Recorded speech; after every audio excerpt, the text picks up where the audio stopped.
bonsoir à tous. Alors, je souhaite la bienvenue au pasteur Marc, pasteur Rosie. Je salue aussi tout le leadership de Christ dans toutes les nations, l'apôtre Alain Léa. Je salue également pasteur Christelle, prophète Yvan, la diaconesse Anne-Marie, l'ancienne Diana qui est avec nous, Kari Shalom à chacun de vous. Et je salue bien évidemment aussi les fils de Dieu, les filles de Dieu présents ici ce soir, mais également tous ceux qui nous suivent en direct. Je vous souhaite la bienvenue dans ce temps de partage, dans ce temps de communion. Et bienvenue dans ce premier jour du mois de mai. Nous rendons grâce au Père, c'est le 5e mois de l'année. Il nous a gardés jusqu'à ce jour. Je pense que nous pouvons vraiment rendre grâce et lui dire merci pour tout ce qu'il fait dans nos vies. Et vraiment, c'est une grâce d'être ici parmi vous aujourd'hui.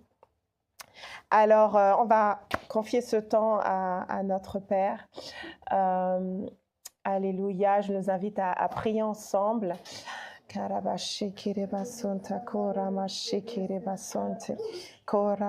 Merci Père, vraiment je te rends grâce pour ce temps que nous allons vivre ensemble cet après-midi.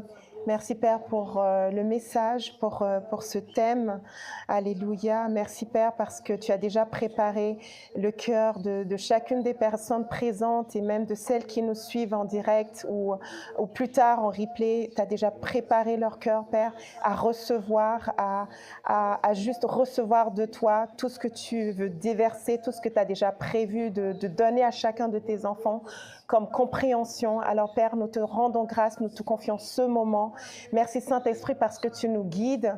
Merci Saint-Esprit parce que tu nous enseignes aussi. Alors merci pour les révélations. Merci pour tout ce que tu apportes, tout ce que tu illumines, tout ce que tu rends accessible à notre compréhension.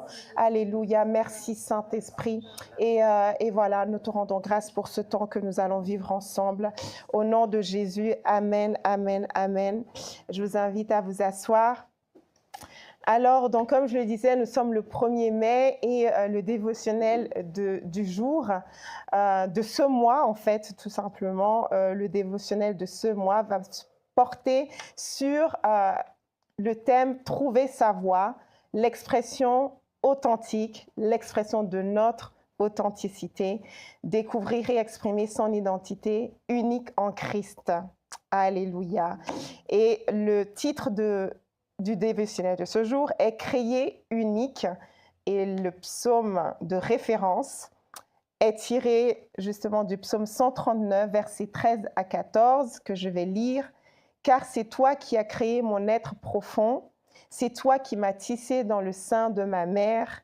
Je te loue parce que je suis une créature redoutable et merveilleuse. Amen. Alléluia.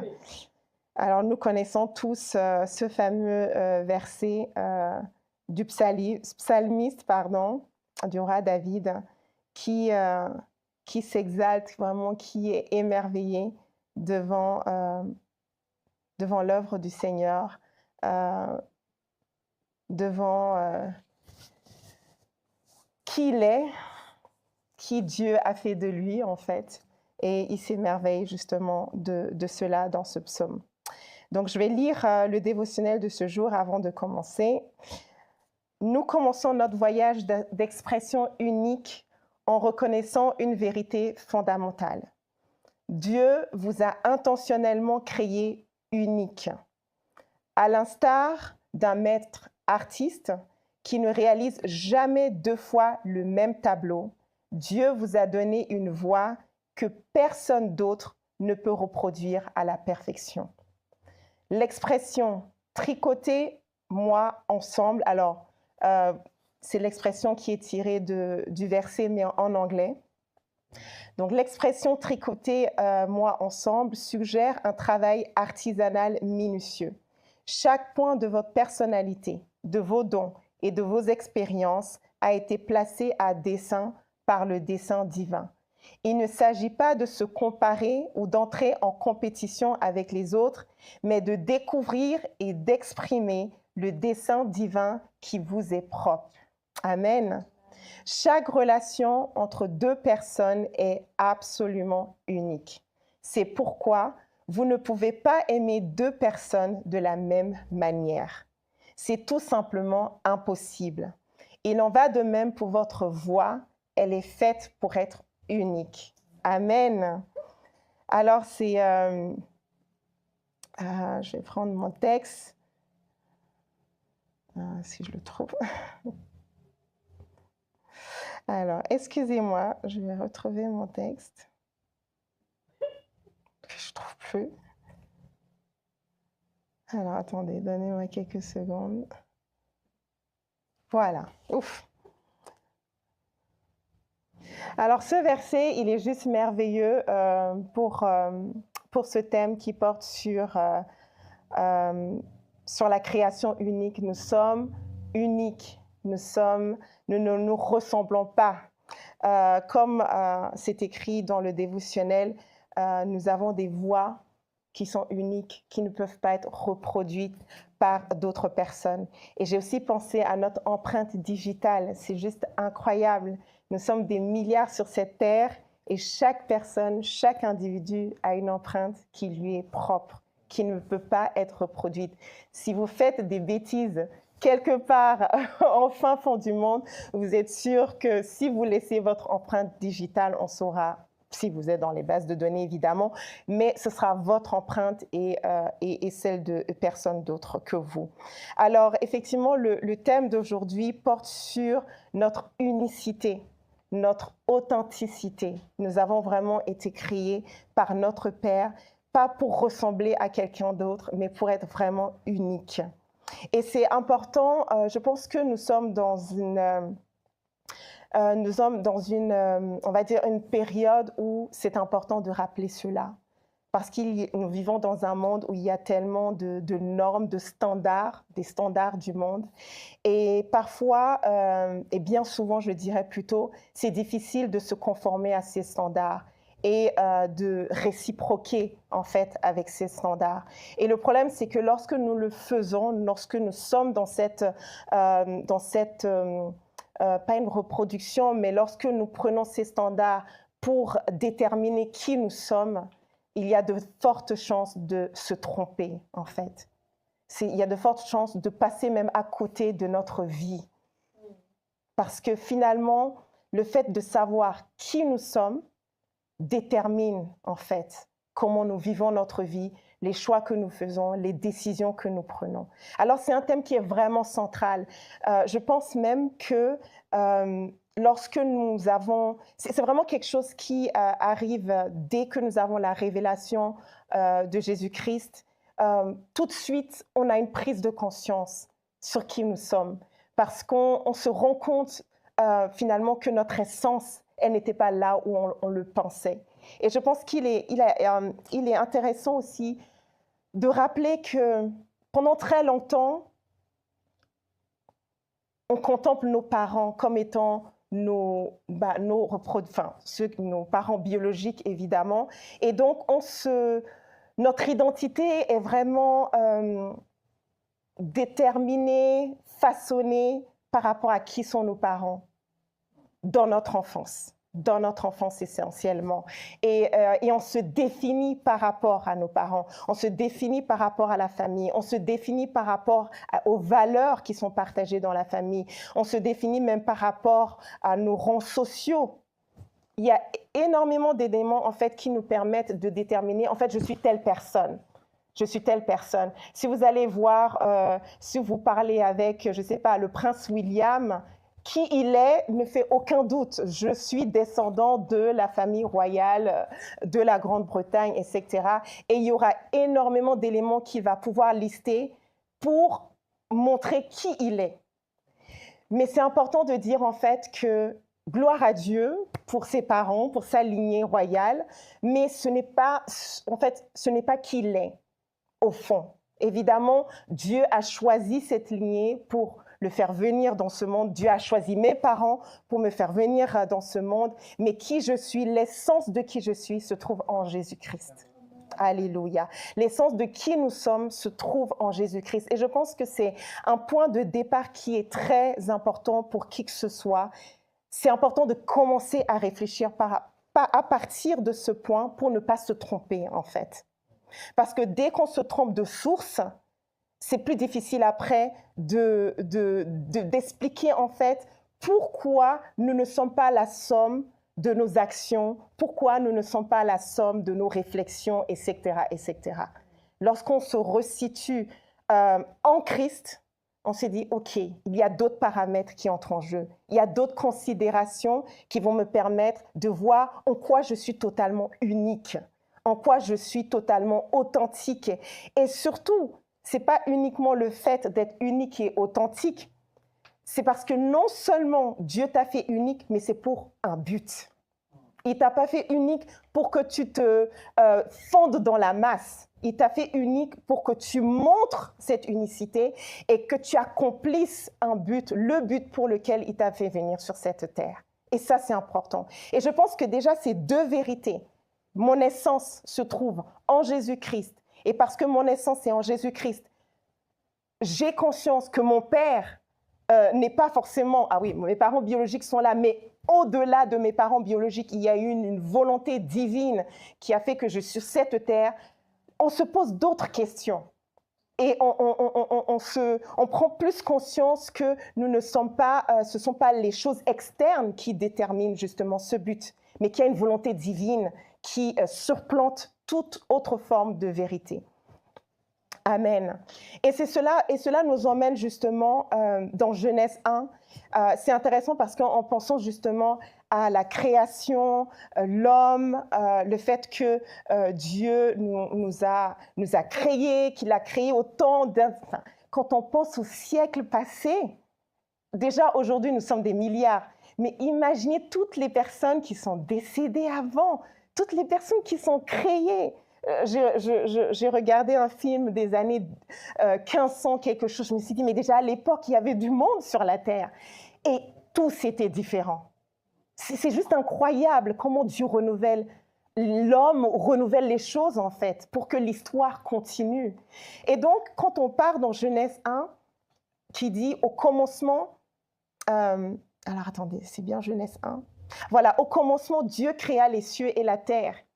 Et ça, c'est le début de notre histoire. C'est le début, en fait, de l'histoire de l'humanité. Ce n'est pas le début de l'histoire de Dieu.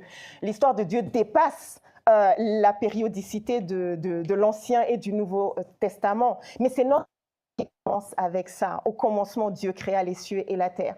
Et c'est intéressant parce que je me suis dit, Dieu avait un plan pour l'homme, alors il créa les cieux et la terre. C'est vraiment comme ça que j'ai positionné les choses. Parce qu'effectivement, on a le premier jour, le deuxième jour, le troisième jour. Mais je me suis dit, Dieu a pensé l'homme avant de créer la terre. Dieu, il a réfléchi, il s'est dit, je vais créer l'homme, je vais créer un prolongement de moi-même. Je vais lui façonner un corps dans lequel je vais mettre son esprit. Je vais lui donner une âme pour qu'il puisse s'émerveiller, pour qu'il puisse jouir de tout ce que je vais lui donner. Et il a pensé l'homme, on sait que Dieu, il connaît la fin de toutes choses. Avant même de commencer, c'est déjà la fin. Mais je me suis dit, en fait, il a pensé à l'homme, il a pensé à la diversité de l'homme, il a pensé aux traits qu'il allait donner à ces hommes. Enfin, aujourd'hui, on a des traits génétiques, noirs, blancs, asiatiques, typés, etc. Il a pensé à tout ça avant de créer les cieux et la terre. Et j'ai trouvé ça formidable, enfin, une prise de conscience pour dire, c'est vraiment un père qui prépare tout. Il a tout mis en œuvre, il a tout créé. Là où il y avait le chaos, il a fait la séparation qu'il fallait. Et ensuite, il a dit, je prépare tout et ensuite, je mets l'homme au milieu de cette beauté, au milieu de cette création qui est juste merveilleuse. Donc, avant même de considérer notre valeur, regardons déjà ce qu'il a disposé pour nous, en fait. Parce que ça reflète la valeur qu'il donne à l'homme. Je prépare tout pour toi, pour que tu n'aies, pour que tu ne manques de rien. Et je te positionne justement dans cet environnement où j'ai déjà tout pourvu. Donc ça, c'est déjà très important par rapport à la manière en fait avec laquelle nous devons considérer qui nous sommes dans le cœur de Dieu. Nous sommes vraiment des créations uniques pour Dieu. Nous sommes vraiment un chef-d'œuvre, comme nous allons voir dans Éphésiens 2:10. Alors, Deuxième point par rapport justement au commencement de l'histoire de l'homme, on le voit dans Genèse 1, 26, versets 26 à 27, où Dieu dit « Faisons l'homme à notre image, selon notre ressemblance ». Donc, nous sommes uniques, c'est le thème de ce soir, mais avant de parler de cette unicité, il y a quelque chose que nous partageons tous en commun. Il y a d'abord ce qui nous unit, notre Créateur, notre Papa, celui qui nous a donné vie, mais c'est aussi le fait que nous sommes à sa ressemblance. Et ça, c'est important de le rappeler. Parce que je pense que nous sommes aussi dans une période où, je l'ai dit dans l'introduction, c'est plus difficile de savoir qui nous sommes dans ce monde. C'est plus difficile. Alors, gloire à Dieu quand on a un père biologique, une mère biologique, mais pensez aux orphelins, pensez aux enfants qui sont abandonnés. Même les enfants qui sont adoptés, après un certain âge, ils cherchent à connaître leurs vrais parents. Pourquoi? Il y a un appel en eux, il y a quelque chose qui fait qu'ils se disent « je veux comprendre pourquoi j'ai des cheveux noirs ou pourquoi je suis typée ». Ça a l'air de rien, mais c'est vraiment une reconnexion, une certaine reconnexion dont on a besoin. Mais aujourd'hui, j'ai envie de dire à toutes ces personnes, avant même de penser aux parents biologiques, pourquoi j'ai ces traits, ces traits génétiques, etc., il y a un père qui t'a fait à son image et à sa ressemblance. Et cette vérité, encore une fois, elle surplante tout le reste. Tout le reste vient après. Mais la plus grande vérité pour nous, c'est qu'il a voulu, il a eu le désir de nous créer, il a tout planifié dans ce monde. On a vu comment il a séparé les cieux et la terre. Et ensuite, il nous a pas fait comme quelqu'un qui ne connaît pas. Il a dit, faisons l'homme à notre ressemblance. Et ça, c'est déjà quelque chose qui doit nous rassurer, nous reconnecter à qui nous sommes réellement sur cette terre. Amen. Alors Dieu, non seulement il nous fait à son image et à sa ressemblance, mais tout de suite après, donc c'est dans le verset 28, il montre aussi que nous avons un but. Et il y a autant d'hommes qui a de buts. Amen. Il y a autant d'hommes qui a de buts. Dieu n'a créé personne pour être dans le vide ou pour être complètement perdu dans la nature. Dieu nous a créés chacun d'entre nous et il nous a fait uniques, il a mis des dons en nous, des capacités, des aptitudes, des compétences pour un but qui est bien défini, bien précis. Et on le voit dans ce chapitre 1 de Genèse, donc le verset 28 où il dit tout de suite « Soyez féconds », il donne déjà des instructions, « Soyez féconds, multipliez-vous, remplissez la terre, etc. » et dominez, voilà. L'homme n'est pas fait pour dominer sur l'homme. L'homme est fait pour dominer sur la création, mais pas sur son semblable. Ça, c'est important parce que beaucoup l'ont oublié et ça a donné ce qu'on sait. On voit les catastrophes qui règnent dans le monde aujourd'hui. Donc, chaque être humain est conçu par Dieu avec un plan précis, comme un artiste, alléluia, qui choisit chaque couleur, chaque détail. C'est comme ça qu'il nous a créés. Alléluia. Et nous le voyons dans Éphésiens 2:10, qui est un verset que nous connaissons tous très très bien. Je pense que c'est toujours agréable de répéter. Car nous sommes son ouvrage, et on l'a vu, nous sommes son chef-d'œuvre.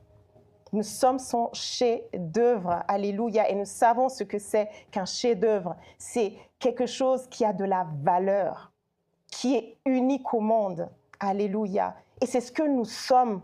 C'est ce que nous sommes pour Dieu. Donc, tu as de la valeur. Je ne sais pas qui a besoin d'entendre ça aujourd'hui, mais tu as de la valeur. Et ta valeur n'est pas définie par ce que tu as vécu, par ce que tu vis. Tu as de la valeur, un pain, c'est tout, parce que c'est Dieu qui t'a donné cette valeur-là. Alléluia. Et Dieu, il est excellent et toute sa création est excellente. Après, on peut se perdre dans nos pensées, on peut se perdre dans ce monde, mais je pense que c'est vital de retourner à cette vérité qui est fondamentale, qui est « tu as de la valeur ». Parce que tu es son chef-d'œuvre. Alléluia. Alléluia. Donc, hormis la vie de Jésus-Christ, qui est déjà, pour nous en tout cas, qui croyons, et pour le monde entier, même ceux qui l'ignorent, Jésus-Christ qui est tout, notre Sauveur. Donc, hormis la vie de Jésus-Christ, nous sommes la meilleure chose qui soit arrivée dans ce monde. J'ai imaginé le monde sans hommes. Je vous assure. qu'on soit encore à l'âge préhistorique, parce qu'il n'y aurait rien du tout. Je me suis dit, je n'ai pas encore vu un animal construire une maison ou construire des routes. L'homme est une création vraiment merveilleuse. Ce dont nous sommes capables. J'ai vu la tour qu'ils sont en train de créer, de construire pas loin d'ici, à Carouge, et aux Acacias, pardon. Et je me suis dit, mais l'homme est capable de faire... Enfin, moi, je ne m'y connais pas en construction. Mais quand je vois ces tours qui sont, comment dire,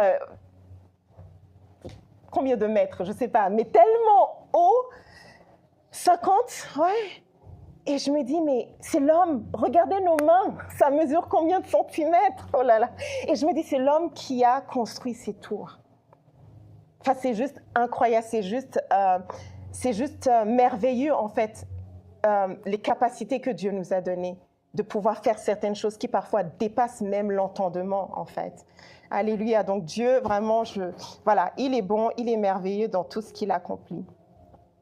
Et dans le dévotionnel, on parle aussi de tricoter. C'est un terme aussi que je voulais relever parce que moi, je ne sais pas tricoter, mais si certains d'entre vous savent tricoter, mais je sais que c'est quelque chose qui m'a toujours fait peur parce que je me suis dit, mon Dieu, la minutie avec laquelle tu passes une pince de ce côté, tu fais des nœuds après. Et quand on voit le résultat après, on s'est dit, mais c'est pas possible, le temps que ça a dû prendre de tricoter, enfin de faire ce chef-d'œuvre et la précision avec laquelle chaque nœud a été fait pour qu'ensuite la surface du pull ou de l'écharpe soit vraiment, comment dire, unifiée, lisse, etc. On s'est dit, mais... Enfin, moi, je me suis toujours dit que c'était compliqué. Et je pense que ce n'est pas pour rien que l'apôtre a utilisé justement cette métaphore pour montrer vraiment la méticulosité avec laquelle Dieu a créé l'homme, en fait. Il a été méticuleux, il a été précis dans la création de l'homme. Et je pense que c'est important aussi de le relever. Alléluia. Et donc, c'est une métaphore qui nous invite à reconnaître la main de Dieu dans chaque détail de notre vie. C'est un fil ou plusieurs fils, je ne sais pas. Hein. Pour les experts, vous m'excuserez pour le manque de détails. Mais en fait, c'est vraiment chaque fil, imaginez vraiment l'écharpe, le pull, chaque fil qui représente un aspect de qui nous sommes en fait. Et le tout, bah, c'est nous, c'est chacun en fait. Alléluia. Et en pensant à cet aspect, j'ai vraiment, comme je le disais, j'ai vraiment pensé à ce divin potier qui est Dieu, qui nous donne la forme qui lui plaît. Et c'est vrai que souvent, quand j'ai pensé à la forme qu'il donne à l'homme, je me suis souvent arrêtée à la forme physique. J'étais là, bon, il y a des gros, il y a des minces, etc. Mais en fait, c'est pas ça, parce que c'est pas Dieu qui... Enfin, il y a certaines choses qui dépendent de notre volonté ou de comment nous sommes génétiquement. Mais je pense que ça a plus de profondeur que juste la forme physique, le corps, en fait. C'est vraiment qui nous sommes à l'intérieur, fondamentalement, en fait. Notre personnalité. Quand on voit des enfants qui sont en bas âge, 1 an, 2 ans, on arrive déjà à percevoir des traits de leur personnalité. Moi, j'ai 2 enfants, quand je regarde, je me rappelle et je le vois encore, ils sont tellement différents, ils sont tellement uniques. Et je sais que cette unicité n'a pas commencé à s'exprimer après 10 ans non, dès le départ. Je voyais déjà la particularité de chaque enfant. Ma fille qui est très vive, voilà. Mon garçon a toujours été calme et a toujours eu une certaine manière de s'exprimer. Et je me suis dit, en fait, il y a cette personnalité-là qui était déjà là. Et on le dit souvent parfois en Afrique, quand on voit des enfants qui, très jeunes, se comportent déjà comme des adultes, on se dit non, lui, c'est un ancien qui... c'est un ancêtre qui est apparu. C'est faux, évidemment, il est unique. Mais ça montre juste qu'on est émerveillé de discerner déjà, en fait, des traits, une certaine personnalité que normalement les adultes manifestent chez un enfant et on se dit, oh là là. Mais ça montre quelque chose lorsqu'on observe, lorsqu'on regarde, lorsqu'on fait attention à ces détails, de voir que c'était déjà là. C'est déjà à l'intérieur, en fait. Et c'est merveilleux de voir qu'en venant au monde, en fait, tout est déjà en nous. Tout est déjà en nous. Tout est déjà en nous, en fait. Et au fur et à mesure on peut s'éloigner justement de qui nous sommes véritablement. J'ai parlé de l'impact du monde extérieur. On peut s'éloigner de qui nous sommes véritablement. Et c'est pour ça que la révélation de Christ est si importante, pour se reconnecter non seulement à notre source, à celui en qui nous avons été créés, mais pour mieux découvrir qui nous sommes en fait. Nous avons besoin de retourner en lui, pas qu'on a quitté, mais dans nos pensées, mais vraiment dans nos pensées, de retourner à cette position vraiment de prédilection, de cette position divine que nous avons, pour mieux nous reconnecter justement à qui nous avons toujours été dans le cœur de Dieu. Alléluia. Et j'ai vraiment pensé justement aux enfants, donc aux orphelins, aux enfants qui ont eu des vies, une enfance difficile parfois, des personnes qui ont eu une enfance difficile, victimes d'abus et autres. C'est difficile pour ces personnes de croire que Dieu les aime et que Dieu a tout pourvu, qu'elles sont des créations merveilleuses. C'est difficile quand les expériences de la vie vous ont montré le contraire ou que vous avez été victime d'abus. C'est difficile de se dire que « Oh, je suis unique, authentique, merveilleusement créée ». C'est difficile pour ces personnes, mais c'est la vérité en fait. C'est la vérité. Et tu n'es pas la somme de tes expériences passées. C'est des choses qui arrivent, c'est dommage, mais tu es unique. Et ce que tu es, personne ne peut l'enlever. Aucune circonstance de vie, aucun événement, aucun malheur, je dis bien aucun malheur, ne peut affecter qui tu es véritablement. Et Dieu nous invite justement à réapprendre cela, à se reconnecter justement à Christ. Parce que à mesure que nous rentrons dans cette compréhension, dans cette connaissance, c'est un renouvellement en fait de notre intelligence, un renouvellement de notre pensée. Alléluia. Et c'est une grâce de pouvoir se dire, en fait finalement je suis tellement plus que tout ça et je ne suis pas limitée à tout ce que j'ai vécu. Ça rassure justement sur le plan de Dieu pour notre vie. Amen. Un point aussi qui transparaît dans cette unicité, donc j'ai parlé justement du fait que Dieu nous a créés et qu'on ne se ressemble pas, nous sommes tous différents et c'est aussi, nous sommes différents parce que nous sommes uniques, mais nous sommes un en Christ, alléluia, nous sommes son corps et l'apôtre Paul l'a très bien montré dans l'analogie du corps humain où il dit voilà, Christ est la tête et nous sommes les différents membres et effectivement chaque membre est différent de l'autre et a un rôle bien précis dans le corps de Christ. Et donc cette diversité n'est que le reflet de la sagesse infiniment variée de Dieu. Et c'est très beau de se dire en fait que Dieu ne fait pas des choses qui sont différentes de lui. Dieu ne fait pas des choses qui ne lui ressemblent pas. On l'a vu dans Genèse 1. Il crée l'homme à notre image et à notre ressemblance. Dieu ne crée pas quelque chose qui ne va pas lui ressembler. Mais chaque créature de Dieu est le reflet de ce qu'il est. Est le reflet de ce qu'il porte en lui, dans son amour, dans sa miséricorde en fait. Et c'est ça qui est vraiment beau, parce que ça nous réapprend à vraiment chérir qui nous sommes. Ça, c'est la première chose. On dit la charité bien ordonnée commence par soi-même. Donc, chérir qui nous sommes, ce qui fait vraiment notre particularité. Il y a parfois des traits de notre personnalité qu'on n'aime pas trop, mais je vous assure, souvent, c'est plutôt à nous d'apprendre à aimer ce trait de notre personnalité. Alors moi, je suis trop exubérante. Aime ce côté exubérant. Il y a des endroits, il y a des moments où ça va faire la différence. Il y a des endroits ou des moments où ça va impacter quelqu'un. Ça va faire changer de perspective à quelqu'un. C'est-à-dire que Dieu, il nous a fait uniques pour, d'une certaine manière, passer par cette unicité pour toucher les gens, pour changer les choses, pour restaurer des choses. Et donc, nous devons apprendre vraiment à embrasser chaque trait de notre personnalité, en tout cas qui vient de Dieu, parce qu'on sait qu'il y a certaines choses qui viennent du monde. Et c'est pour ça que nous devons tout le temps prier pour le discernement, discerner ce qui est de Dieu et ce qui n'est pas de Dieu dans notre personnalité. Et gloire à Dieu parce que la Bible est là pour nous aider. Le Saint-Esprit est pour nous aider, mais il y a aussi la Bible, il y a la parole de Dieu qui est là, la parole inspirée de Dieu qui nous permet justement de discerner le vrai du faux, le bon du mauvais. Et c'est ça que nous devons apprendre à faire. Vraiment, il y a un verset, Pasteur Marc va sûrement me le rappeler, qui dit que la parole de Dieu permet de séparer la moelle de l'os, exactement. Et donc, c'est ça. Donc, la parole de Dieu nous aide aussi, nous guide aussi à discerner ce qui est de Dieu et ce qui n'est pas de Dieu pour mieux nous orienter. Alléluia. Amen. Et je vais vous lire ce passage voilà. Donc, la diversité des êtres humains, des humains est un témoignage, dont je l'ai dit, de la sagesse infinie de Dieu, qui a voulu créer un monde riche en couleurs, en talents et en culture.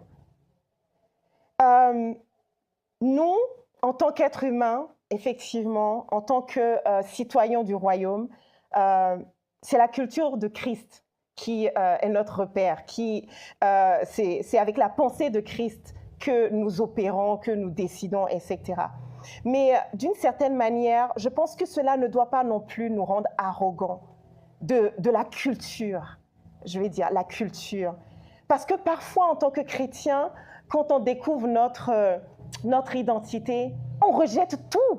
On rejette vraiment tout. On a l'impression que tout est diabolique, satanique, et on rejette absolument tout.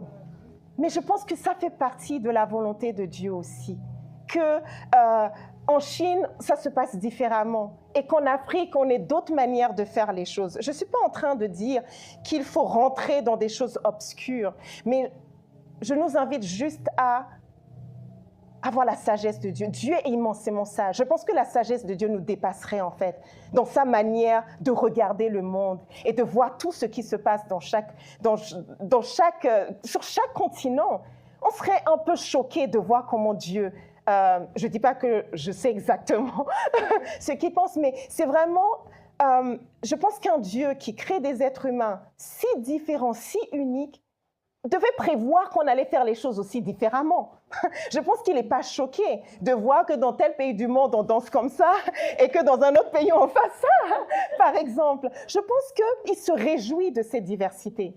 Il se réjouit de voir ce que l'homme peut faire avec son intelligence, avec sa pensée. Et je pense que ça, c'est merveilleux. Et nous devons apprendre justement à discerner. Bon, je ne sais pas pourquoi ça rigole. Ils vont en différer. Ils vont en différer.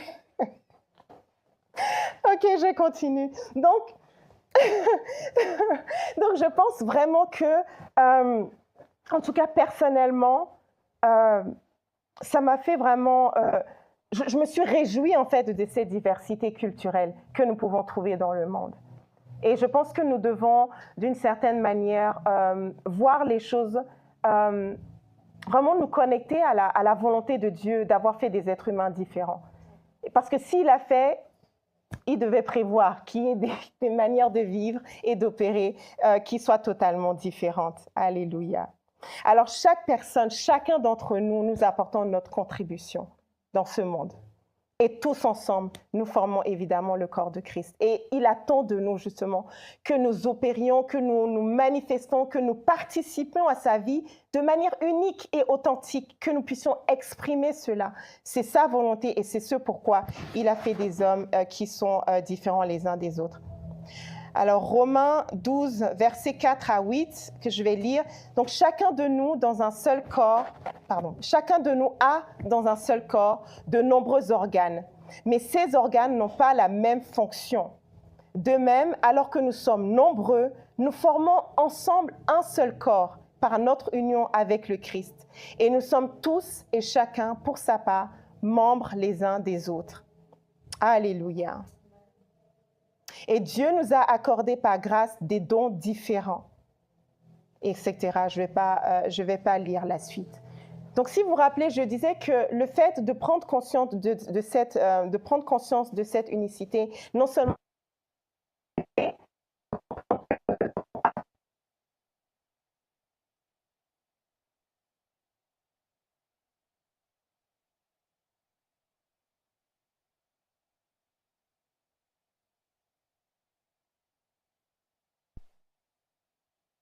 aptitudes que Dieu a mis en chacun d'entre nous, nous devons être libres de les manifester. Nous devons être libres de les manifester. Alléluia. Mais deuxième aspect que je voulais mettre en évidence ici, c'est que non seulement cela nous permet de nous accepter nous-mêmes, mais c'est aussi d'accepter la différence de l'autre. Et je pense que nous sommes dans un monde où on oublie souvent cela. On a du mal à accepter la différence de l'autre, alors que nous-mêmes, nous sommes différents. C'est assez bizarre, en fait. On a du mal à voir que, OK, l'autre fonctionne comme ça, OK, l'autre parle un peu plus fort, OK, l'autre est... Et en fait, on juge, on critique, on n'aime pas, mais en fait, quelqu'un pourrait ne pas nous aimer aussi parce que nous sommes différents. Et donc, je pense que cela nous permet vraiment de reprendre conscience sur le fait que de la même manière que nous sommes uniques, l'autre l'est aussi, et que du coup, on doit... D'où justement ce commandement de Jésus-Christ qui nous dit « Aimez-vous les uns les autres ». Il sait tellement mieux que tous, justement, ce que Dieu a fait, qui dit « Mais aimez-vous les uns les autres ». Point barre. N'allez pas plus loin. C'est l'apôtre Paul qui dit « Je ne m'intéresse plus à rien, sinon je vois Christ en vous ». Il a compris quelque chose. Il a compris, parce que si on doit s'arrêter à aux différences, etc., et selon l'état de notre pensée, de notre conscience, qui peuvent complètement aller dans tous les sens, ce serait presque risqué. Non, restons sur les fondamentaux qui sont Christ en chacun d'entre nous. Et à partir de cette conscience, on embrasse la différence, on embrasse l'authenticité et l'unicité de chacun. Amen. Alléluia. Alors, je vais lire 1 Pierre 4, verset 10. Chacun de vous a reçu, donc chacun de nous a reçu de Dieu un don particulier qui le met au service des autres comme un bon gérant de la grâce infiniment variée de Dieu, comme je le disais. La recherche de notre voie unique, comme c'est écrit dans le dévotionnel, implique un voyage intérieur. Comme je l'ai dit, c'est vraiment à l'intérieur que ça se passe. Et cela nécessite de se connaître soi-même. C'est une invitation à se connaître soi-même. Parce que c'est bien de dire « Ah, je suis unique, je suis authentique », mais en fait, ça risque d'être très éphémère si ça se limite à des slogans. C'est vraiment un voyage à l'intérieur de nous-mêmes. Je pense qu'il est temps, et quand on a la révélation de Christ, je pense que c'est ce qui fait que nous commençons vraiment à vivre la métanoïa. C'est parce qu'on rentre vraiment à l'intérieur de nous-mêmes pour aller discerner des choses qui sont à l'intérieur, pour vraiment aller se laisser juste guérir, restaurer, renouveler par la puissance divine qui opère en nous, en chacun de nous. C'est vraiment très important, se connaître soi-même pour ne pas se laisser influencer par les autres. Parce que l'influence de l'autre risque d'être négative pour toi si tu ne te connais pas. C'est ça le problème. L'autre n'a pas de mauvaises intentions peut-être, mais son influence peut être négative pour toi si tu ne te connais pas. Et ça, c'est vraiment fondamental. Il faut que nous nous connaissions nous-mêmes. Il faut prier que Dieu nous révèle qui nous sommes, si nous avons des difficultés à savoir qui nous sommes. Il y a des vérités objectives qui sont déjà là. Je pense que si on observe comment nous sommes, comment on réagit, etc., et j'ai parlé de discernement justement, scinder ce qui est de Dieu, ce qui n'est pas de Dieu et qui se retrouve dans notre personnalité, mais je pense que c'est tout cet exercice justement qui doit être fait. C'est ce travail qui doit être fait. Avant de considérer tout ce qui est à l'extérieur, d'abord en nous, parce que c'est là où la transformation prend vie. Et cette transformation, c'est justement, ça commence par là. Qui suis-je?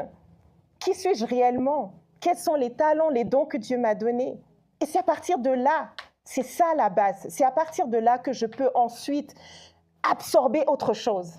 Parce que si à l'intérieur, c'est déjà le désordre complet, et que tu dois en plus ingurgiter tout ce qui vient des autres, c'est compliqué. Ça devient très compliqué à gérer. Donc, c'est important c'est une forme de rétrospective avec la pensée de Christ, pas la pensée du monde, et de discerner justement la pensée, la volonté de Dieu pour ta vie. Parce que si tu as créé d'une certaine manière, comme je l'ai dit, c'est pour une raison. Il y a tellement de gens aujourd'hui qui vivent la vie de quelqu'un d'autre, qui se comportent comme d'autres personnes, qui comment dire, en anglais on dit fake the personality, c'est-à-dire qu'ils ont des personnalités qui sont fausses. Vous avez déjà rencontré des gens, et c'est sans jugement, je ne suis pas en train de juger, j'appelle justement à la transformation et au changement, mais parfois on rencontre des gens et on n'arrive pas à savoir qui c'est. Il y a une forme de lisseur, je ne sais pas, il y a une forme en fait de protection ou quelque chose qui a l'air tellement faux, et tu as envie juste de briser la glace pour découvrir la personne, de juste découvrir la personne merveilleuse que Dieu a faite. Et on a juste envie de dire à ces personnes, laisse l'armure, laisse toute cette protection que tu as mise autour de toi pour que les gens ne découvrent pas qui tu es. Parfois c'est conscient, parfois c'est inconscient. Mais c'est tellement important de justement d'être dans la vérité vis-à-vis de nous-mêmes. Dieu nous invite à cette vérité. C'est ça la liberté en fait. La liberté pour laquelle Christ nous a affranchis. Dans ce mot liberté, il y a tellement de paramètres. Il y a tellement de paramètres, et Jésus nous invite, il dit, ne vous mettez pas sous un joug étranger. Cela fait partie aussi des jougs étrangers. Lorsqu'on commence à se mettre dans des dispositions, dans des repères, je ne sais pas comment l'exprimer, mais qui ne sont pas de Dieu pour notre vie. Et là, nous devons juste laisser tomber cette armure. Nous devons juste laisser tomber tout ce qui est faux, tout ce qui vient de nous-mêmes, tout ce qu'on s'est imaginé, tout ce qu'on s'est inventé peut-être en classe, pendant l'enfance, l'adolescence, pour être comme les autres, pour parler comme les autres, pour je ne sais pas, s'exprimer ou être comme les autres. Dieu, ce n'est pas son plan. Ce n'est pas son plan. Il ne se serait pas donné tout ce mal pour qu'on soit différents, pour qu'à la fin, qu'on se comporte tous comme des robots qui se ressemblent. Je pense que son but, sa volonté dépasse justement tout cela. Et vraiment, j'invite toutes ces personnes. Moi, je l'ai fait à un moment de ma vie, donc je peux en parler, où on commence à être dans le faux d'une certaine manière pour pouvoir être accepté par les autres. Et Dieu dit non. Les autres t'acceptent justement parce que tu es unique. Vraiment. Vraiment, j'ai regardé un film la dernière fois et c'est ce qui m'a vraiment marqué, parce que maintenant on regarde les films sous l'angle christique, attention, on réfléchit différemment. Mais c'est vrai, c'est ce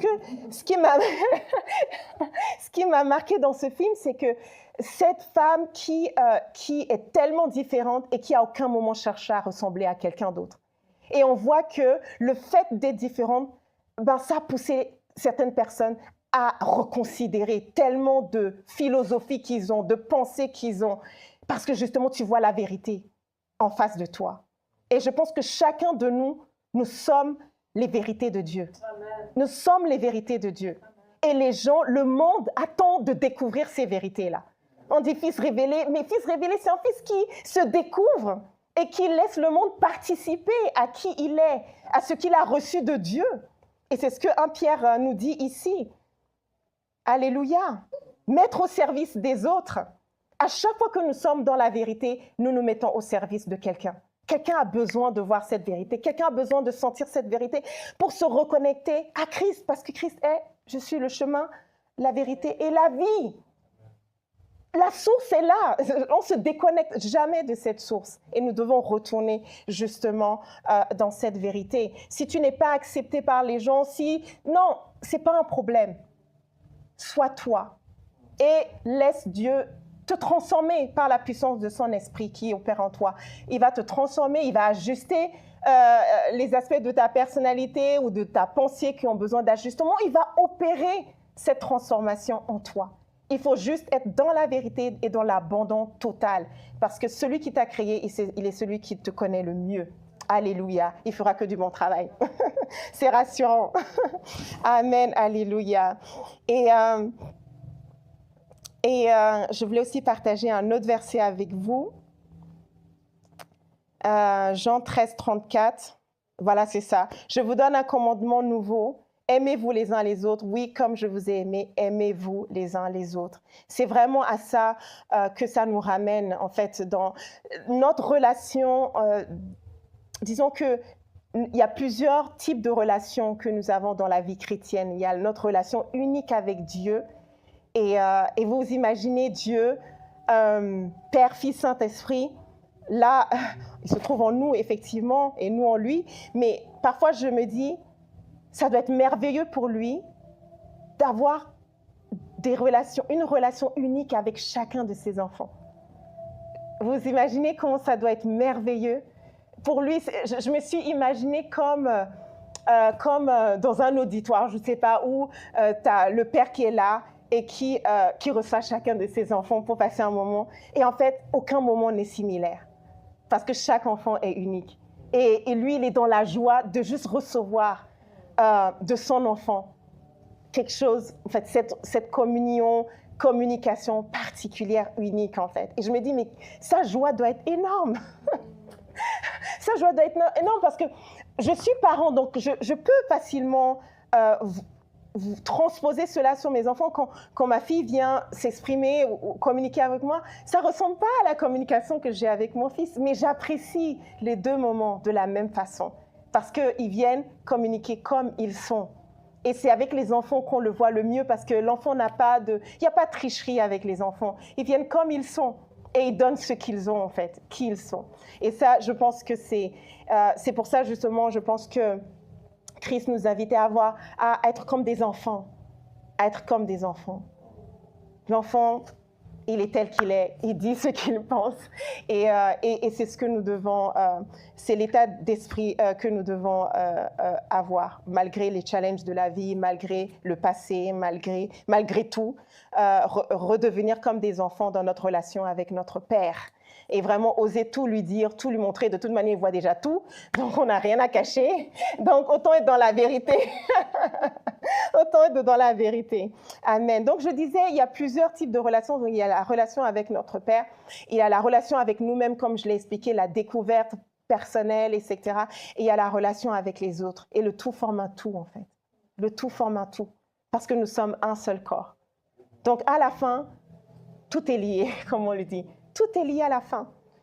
Quand tu te retrouves toi-même, tu donnes de l'amour.